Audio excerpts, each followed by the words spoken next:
स्वागत है आप सभी का अभी के अपने न्यूटन केमिस्ट्री क्लासेस में। तो आज हम जो बात करने वाले हैं वो बात करेंगे अपने नया टॉपिक रहेगा आज का क्या, ऑर्बिट और ऑर्बिटल्स। ठीक है, तो इससे पहले जो हमने जो बताया था क्वांटम नंबर। तो जो टोटल जो हमने बात करी थी वो करी थी क्वांटम नंबर के ऊपर। तो क्वांटम नंबर जहाँ तुम्हारे खत्म हो चुके थे, बताया तुम्हें क्वांटम नंबर 4 टाइप्स के होते हैं। इनसे होता क्या है, इनसे होता ही है कि इलेक्ट्रॉन की पूरी डिटेल तुम्हें मिल जाएगी, इलेक्ट्रॉन कहाँ पे मिलेंगे। जो एक एटम है और उस एटम के अंदर जो ऑर्बिटल्स होते हैं वहाँ पे इलेक्ट्रॉन मिलेंगे कहाँ, कौन सी सेल में मिलेंगे, कौन सी सब सेल में मिलेंगे, कौन से ऑर्बिटल में जाकर के वो मिलेंगे। ठीक है, तो उन संख्याओं से पता कर सकते हैं। तो वो संख्याएं जो खत्म हो चुकी हैं, अगर तुमने देखी है तो बहुत अच्छी बात है, अगर नहीं देखी है तो इससे जस्ट पहले वाली जो वीडियो उस पर जाकर जरूर देख लें। बहुत अच्छी वीडियो से न्यूमेरिकल जो है वो पक्का आते ही आते हैं, इसीलिए वो टॉपिक जो है काफ़ी इंपॉर्टेंट है। तो नेक्स्ट अब आगे बढ़ते हैं अपने नेक्स्ट टॉपिक के ऊपर, और टॉपिक रहेगा अपना क्या, ऑर्बिट और ऑर्बिटल्स। ठीक है, तो दोनों में डिफरेंस है। डिफरेंस क्या चीज़ है वो देख लो एक बार। तो यानी कि यहाँ पे दो चीज़ें हैं, ऑर्बिट और ऑर्बिटल्स। कई लोग ना इसको एकदम सेम समझते हैं कि दोनों सेम ही होते हैं, सेम नहीं होते, दोनों डिफरेंस होता है। तो डिफरेंस क्या है वो देखो एक बार। तो जो ऑर्बिट है और ये कौन है, ऑर्बिटल्स हैं। तो ऑर्बिटल वो है यानी कि जो एक न्यूक्लियस है, उस न्यूक्लियस के चारों राउंड में जो सेल्स होती हैं उस सेल्स के अंदर मिलते हैं कौन, ऑर्बिटल्स। ठीक है, अब देखो जो ऑर्बिट होते हैं वही होते हैं। तो well defined circular path around the nucleus where electrons revolve. ठीक है, तो यानी कि जो न्यूक्लियस है उसके अराउंड में जो एक एरिया है, जो पाथ है जहाँ पे इलेक्ट्रॉन मूव करते रहते हैं यानी घूमते रहते हैं, उन्हें बोलते हैं क्या, ऑर्बिट। कौन रहते हैं, ऑर्बिट। ठीक है, अभी ऑर्बिटल्स कौन है फिर, तो यानी कि 3D region around the nucleus where electron are most likely to be found, यानी कि जहां पे मिलने की संभावना, पॉसिबिलिटी ज्यादा होती है। ठीक है, तो इलेक्ट्रॉन यानी कि जिस जगह पर ज्यादा मिलने की पॉसिबिलिटी है उसे बोलते हैं क्या, ऑर्बिटल्स। ठीक है, और जहां पे इलेक्ट्रॉन घूमते हैं बोलते हैं क्या, ऑर्बिट। ठीक है, तो अगला जो इसका पॉइंट है वो देखो, ठीक है, maximum number of electrons in nth orbitals. तो यानी कि जो nth ऑर्बिट्स हैं उनके अंदर जो इलेक्ट्रॉन मिलते हैं वो कितने होते हैं, उनके लिए फॉर्मूला होता है 2n²। यहाँ पे n कौन है, यहाँ पे एक सेल नंबर है, 1 2 3 4 कुछ भी हो सकता है। तो जितने तुम्हें मतलब पूछ ले अगर वो कि ऑर्बिट में कितने इलेक्ट्रॉन होते हैं, तो यहाँ फॉर्मूला लगाओगे एकदम क्या, 2n²। और उसने पूछा कि एक ऑर्बिट के अंदर कितने इलेक्ट्रॉन होंगे, तो तुम्हें पूछना पड़ेगा कौन सी ऑर्बिट की बात कर रहा है भाई, पहले की कर रहा है, दूसरे की कर रहा है, तीसरे की कर रहा है। तो अगर वो पहले की बोले तो यहाँ n=1 रख दो, अगर 2 की बात करें तो n=2 रख दो, 3 की बात करें तो फिर n=3 रख दो यहाँ पे। ठीक है, तो तुम्हारे यहाँ से इलेक्ट्रॉन की जो नंबर है वो निकलाएंगे मैक्सिमम इलेक्ट्रॉन के नंबर। अच्छा, अब अगला यहाँ पे can not accommodate more than 2 electron. तो यानी कि इनके अंदर 2 से ज्यादा इलेक्ट्रॉन रह नहीं सकते। तो जो ऑर्बिटल्स हैं इनमें मैक्सिमम कितने इलेक्ट्रॉन होते हैं, ओनली 2। ठीक है, 2 से ज्यादा इसमें इलेक्ट्रॉन हो ही नहीं सकते। यहाँ पे पता चलेगा कि किस सेल की बात कर रहे हैं, कौन से सेल में बात कर रहे हैं। ठीक है, next, not in accordance with Heisenberg uncertainty principles. तो तुम्हें जी हाइजेनबर्ग का प्रिंसिपल तुम्हें फॉर्मूला बताया था, तो ये उसके अकॉर्डिंग है। अब यहाँ देखो ऐसे ही, तो in accordance with Heisenberg uncertainty principle. ठीक है, तो यानी कि ये हाइजेनबर्ग के जो रूल्स हैं, जो उसका अनसर्टेनिटी जो प्रिंसिपल रूल है उसके अकॉर्डिंग नहीं होता है, और ये उसके अकॉर्डिंग होता है। ठीक है, तो अब यहाँ पे कौन है, डी जनरेटेड एस के एलिमेंट। तो यानी कि इनको हम लोग क्या बोल देते हैं, के एलिमेंट का उनका नाम दे देते हैं। ठीक है, तो मैंने जब सेल बताया, मतलब जब एटम बताया था उस एटम के चारों तुम्हें सेल बताई थी, तुम्हें बताया था के एलिमेंट, वहां पर उसका नाम लिख देते हैं हम लोग। ठीक है, और ये इनको हम कैसे लिखते हैं, इनको लिखते हैं हम एसपीडीएफ से। तो मैं एक और बताया था जी, इसे जस्ट पहले वाली वीडियो में एक और होता है जी, लेकिन वो अभी कम आता है, ज्यादा सिलेबस के अंदर ये एसपीडीएफ ही है। और तो मैंने फुल फॉर्म भी बताई थी, शार्प प्रिंसिपल डिफ्यूज फंडामेंटल, तो इनकी डेफिनेशन है। ठीक है, तो जो ऑर्बिटल्स है उनको लिखते हैं हम एसपीडीएफ से, और जो ऑर्बिट है वो लिखते हैं हम K11 से। ठीक है, तो ये डिफरेंस है दोनों में। Next, rule for filling electrons in orbitals.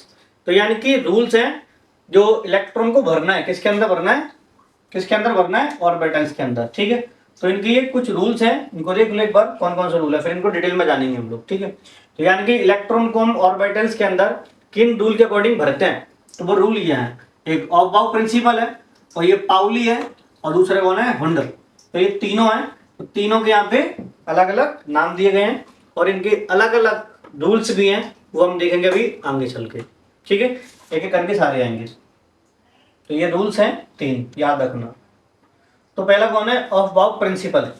तो ये ऑफ बाउ का है, ये ऑफ बाउ का है। तो ये क्या है, electron are filled in various orbitals in order of their increasing energies.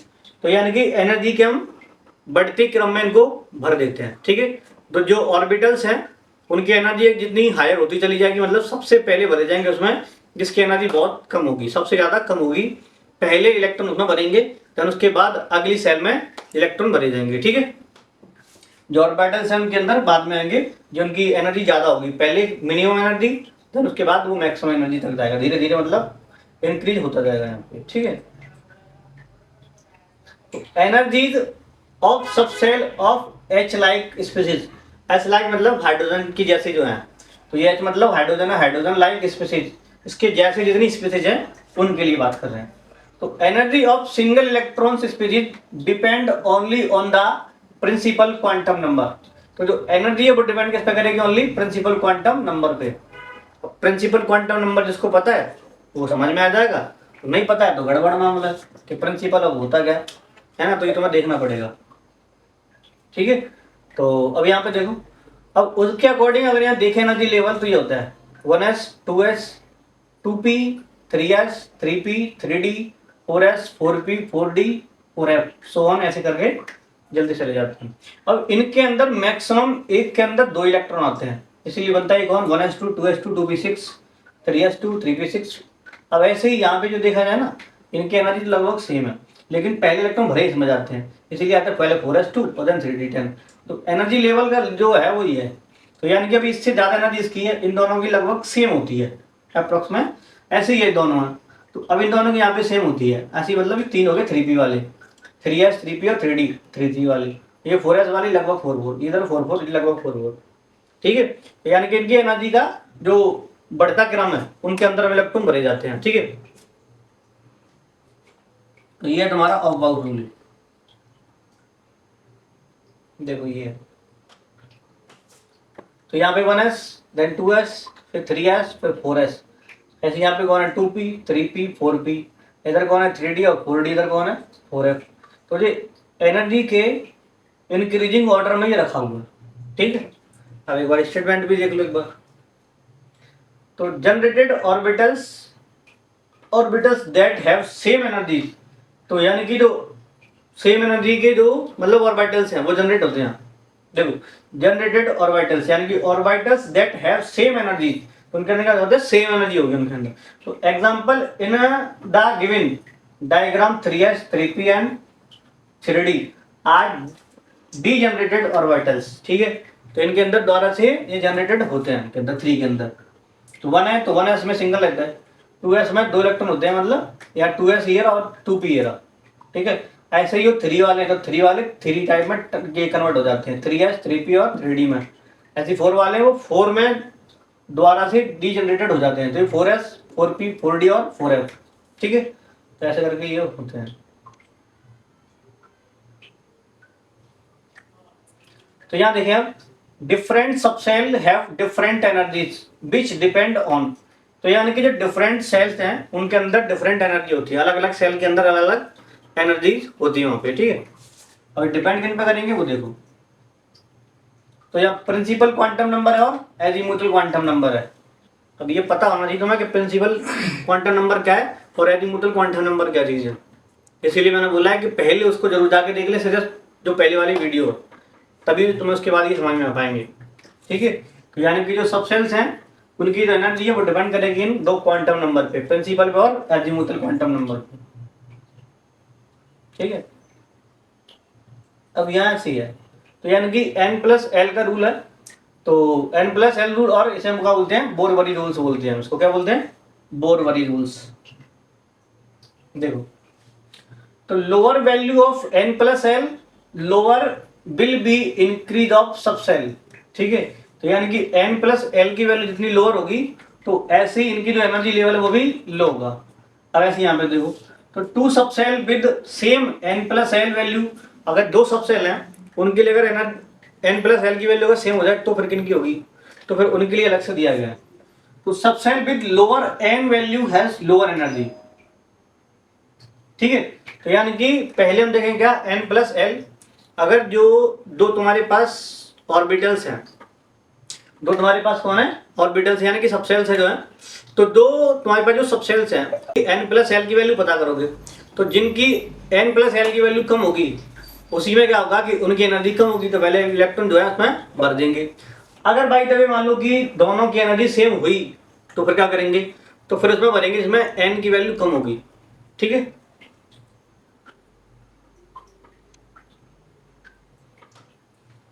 अब ये क्या है, ये कंपेयरिंग ऑफ ऑर्बिटल्स एनर्जीज। तो अगर इनकी कंपेयरिंग करेंगे ऑर्बिटल्स की एनर्जी की, तो किन की ज्यादा है, तो वो देखो, या 1s और 2s में कंपेयरिंग करोगे तो 2s की ज्यादा है, 1s की कम है। ऐसे 2s और 2p में करोगे तो 2p की ज्यादा और 2s की कम है। ऐसे यहाँ 5p अगर 4d में देखोगे तो यहाँ 5p की ज्यादा 4d की कम है। ऐसे यहाँ पे 2s और 3p में देखोगे, इनमें देखोगे तो यहाँ से पता कर सकते हैं, ठीक है। बाकी का तुम यहाँ से इनकी n प्लस एल की वैल्यू भी निकाल के देख सकते हैं, ठीक है। तो अगर n प्लस एल की वैल्यू निकाल के देखना है तो वो भी चेक कर सकते हैं। चलो तो मैं दिखाता हूँ अभी, तो देखो यहाँ कलर सही आ रहा है, देखो। तो अब अगर मान लो तुम्हें ये देखना है, पहला ये देखना है तुम्हें 1s वाला, तो इसमें n की वैल्यू कितनी है, वो 1 है, और s की वैल्यू कितनी है, मतलब s के लिए जो n की वैल्यू कितनी होती है 0। तो यानी कि l की वैल्यू कितनी है 0, बताया मैंने। अब अगर तुम्हें दोनों को ऐड कर दोगे तो क्या आ जाएगा, n प्लस एल, पहले रख दो तो क्या आ जाएगी, यहाँ पे 1 आ जाएगी, ठीक है। तुम्हारे पास ये 1 आ गई। अब ऐसे रखोगे 2s में, तो जब 2s में रखोगे तो यहाँ n की वैल्यू कितनी हो जाएगी 2, ये वाली इधर है ना, तो ये होगी 2, और ऐसे एल की वैल्यू कितनी हो जाएगी 0। दोनों का सम करोगे n प्लस एल, कितना हो जाएगा उसका, वो हो जाएगा 2। अब देखो किन की वैल्यू कम आ रही है, तो इसकी वैल्यू कम है, 1 आ रहा है, इसका 2 आ रहा है दूसरे वाले का। तो अगर इसका 1 आ रहा है तो इसकी एनर्जी कम होगी, जाहिर सी बात इसकी ज़्यादा होगी। तो यहाँ से तुम ऐसे पता कर सकते हैं किसकी वैल्यू कम है, ठीक है, n प्लस एल में।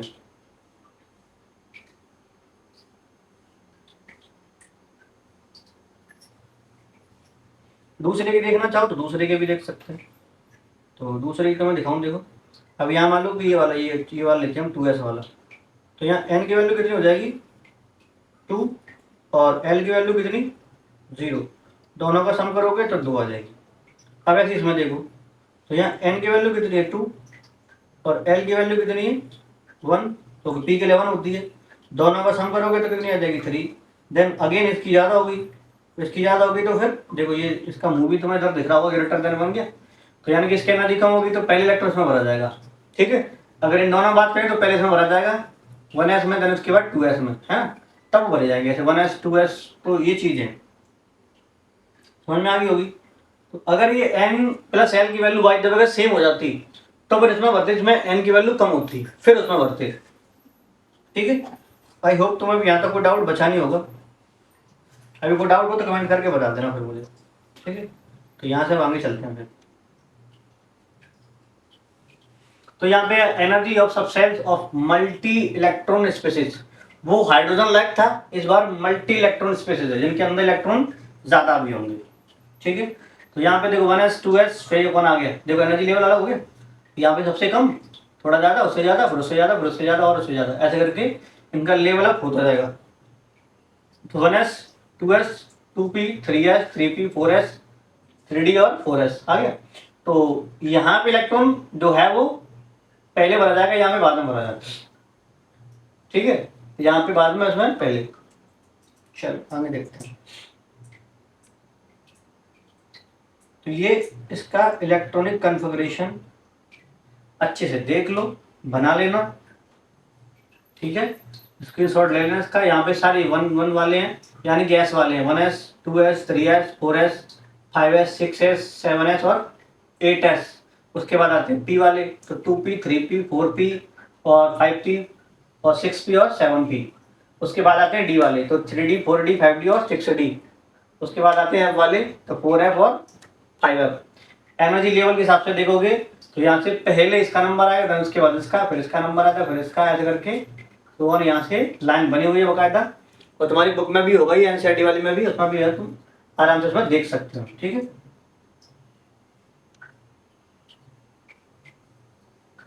तो ये है। तो hydrogen like species versus multi electron species, तो ये दोनों में डिफरेंस है। तो यहाँ देखो, ऐसे ही हाइड्रोजन लाइक स्पीसीज जो है वो यहाँ पे है, और मल्टी इलेक्ट्रॉन स्पीसीज जो है वो इधर है। ठीक है, थोड़ा जूम कर देता हूँ। तो यहाँ देखेंगे, तो ये energy of a subshell depend on N only. N मतलब कौन है? Principal quantum number. तो यहाँ पे जो सबसेल की एनर्जी लेवल है वो डिपेंड करेगी केवल एन पर। तो इसमें क्या करेगी? Energy of subshell depend on N plus L, यहाँ पे दोनों की सम पे मतलब डिपेंड करेगी वो। ठीक है, दूसरा इसका क्या है? Only attractive force are present between the nucleus and the electrons. ठीक है, तो यानी कि इलेक्ट्रॉन और न्यूक्लियस के बीच में केवल अट्रैक्शन फोर्स होता है यहाँ पे, क्योंकि इसके अंदर सिर्फ एक ही न्यूक्लियस होता है। अब यहाँ देखें, तो इलेक्ट्रॉन एक्सपीरियंस, यानी कि जो इलेक्ट्रॉन जो एक्सपीरियंस कर रहे हैं, तो electron experience attractive force toward the nucleus as well as repulsive force from other electrons. अब जाहिर सी बात है कि अगर एक जो तुम्हारे पास एटम है और उसके अंदर मल्टी इलेक्ट्रॉन्स हैं, तो जाहिर सी बात है कि इलेक्ट्रॉन जो होंगे उनके बीच में रिपल्सिव फोर्स भी लग रहा होगा, और न्यूक्लियस उसमें अट्रैक्शन फोर्स भी लग रहा होगा। तो जो मल्टी इलेक्ट्रॉन स्पीसीज है उनके अंदर दोनों फोर्स होते हैं, अट्रैक्शन भी और रिपल्शन भी। इसमें केवल और केवल अट्रैक्शन होता है, रिपल्सन नहीं होता, क्योंकि इसमें इलेक्ट्रॉन ही है, तो रिपल्सन करेगा कौन? केवल अट्रैक्शन होता है इसके अंदर। ठीक है, तो नेक्स्ट है,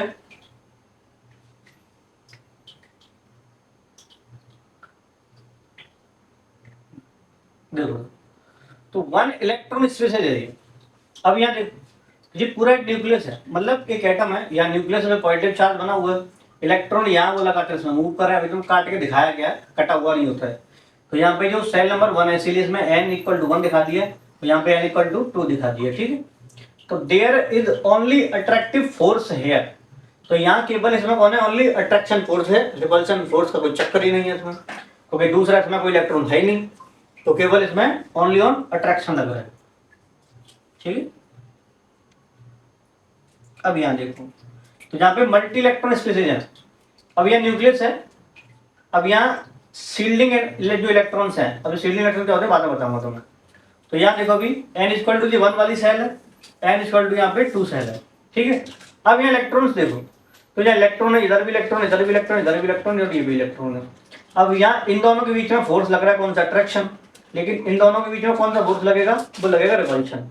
इलेक्ट्रॉन इलेक्ट्रॉन के बीच में फोर्स लगेगा रिपल्शन, इनके बीच में कौन सा लगेगा? अट्रैक्शन। तो ऐसे यहाँ पे जो ग्रीन कलर में है वो सब अट्रैक्शन वाले हैं, और जो स्काई ब्लू कलर में है वो सब रिपल्शन वाले हैं।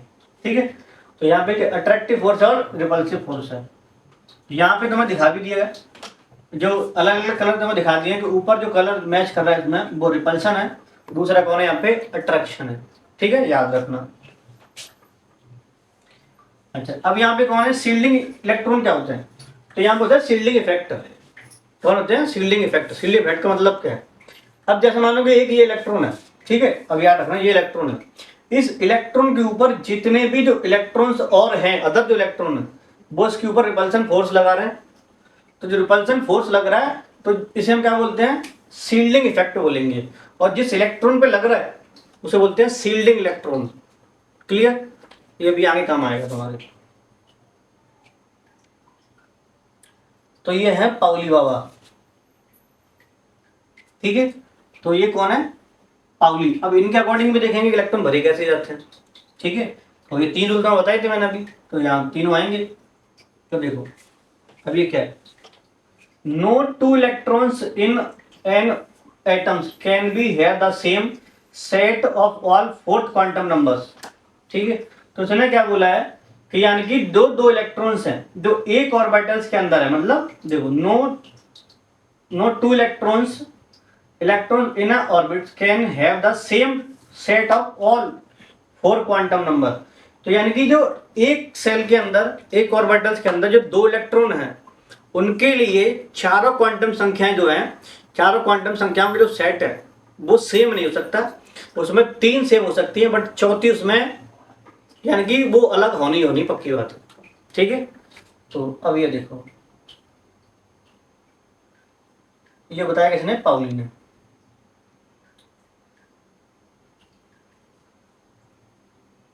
ठीक है, देखो, तो restrict the filling of number of electrons in orbitals. तो यानी कि इलेक्ट्रॉन जो है ना, वो दोनों एक ही डायरेक्शन में नहीं हो सकते, इसलिए रॉन्ग है। दोनों इलेक्ट्रॉन जो है वो एक दूसरे की यानी कि अपोजिट डायरेक्शन में होंगी। एक होगा क्लॉकवाइज तो दूसरा होगा उसमें एंटी क्लॉकवाइज। तो ये इसका सही और ये वाला गलत है भाई। जब अगर इनका दोनों का मुंह नीचे हो जाता है ना, दोनों का मुंह नीचे हो जाता है, तब भी गलत हो जाता है, क्योंकि इसमें एक क्लॉकवाइज तो एक एंटी क्लॉकवाइज होना जरूरी है, तब ये सही होता है। देखो अब यहाँ पे कौन है? S2 है। अब यानी S के अंदर 2 इलेक्ट्रॉन है, तो एक इसमें क्लॉकवाइज दूसरा इसमें एंटी क्लॉकवाइज होता है। देखो, ठीक है, दिख रहा है दोनों। ऐसे यहाँ पे कौन है? P। तो P के अंदर मैक्सिमम 6 इलेक्ट्रॉन आते हैं। तो यहाँ 6 इलेक्ट्रॉन जो है, पहले देखो सब में क्लॉकवाइज, देन उसके बाद एंटी क्लॉकवाइज होंगी। ऐसे D में होते हैं टोटल 10 इलेक्ट्रॉन, तो सब में पहले क्लॉकवाइज, देन उसके बाद ये एंटी क्लॉकवाइज सेकंड वाला, दिख रहा है। ऐसे ही F में होता है कितने? 14। तो यहाँ 7 बॉक्स, यानी कि 7 यहाँ पे कौन है? ऑर्बिटल्स हैं। तो इनके अंदर जो इलेक्ट्रॉन भर रहे हैं हम लोग, तो यहाँ सब में पहले क्लॉकवाइज, देन उसके बाद एंटी क्लॉकवाइज। ठीक है, अब देखेंगे। अब ये हुंड रूल, मैक्सिमम मल्टीप्लिसिटी। तो ये मल्टीप्लिसिटी मतलब क्या है कि जब तक सब में इलेक्ट्रॉन 2 जना हो जाए तब तक, मतलब सब में सिंगल ना हो जाए तब तक डबल हो नहीं सकता, और एक में केवल 2 इलेक्ट्रॉन रह सकते हैं मैक्सिमम। एक ऑर्बिटल्स के अंदर मैक्सिमम 2 इलेक्ट्रॉन रह सकते हैं बस। ठीक है, और ये फ्रेंच के साइंटिस्ट थे। अब देखो हुंड का रूल क्या है। Hund's rule maximum मल्टीपलिसिटी।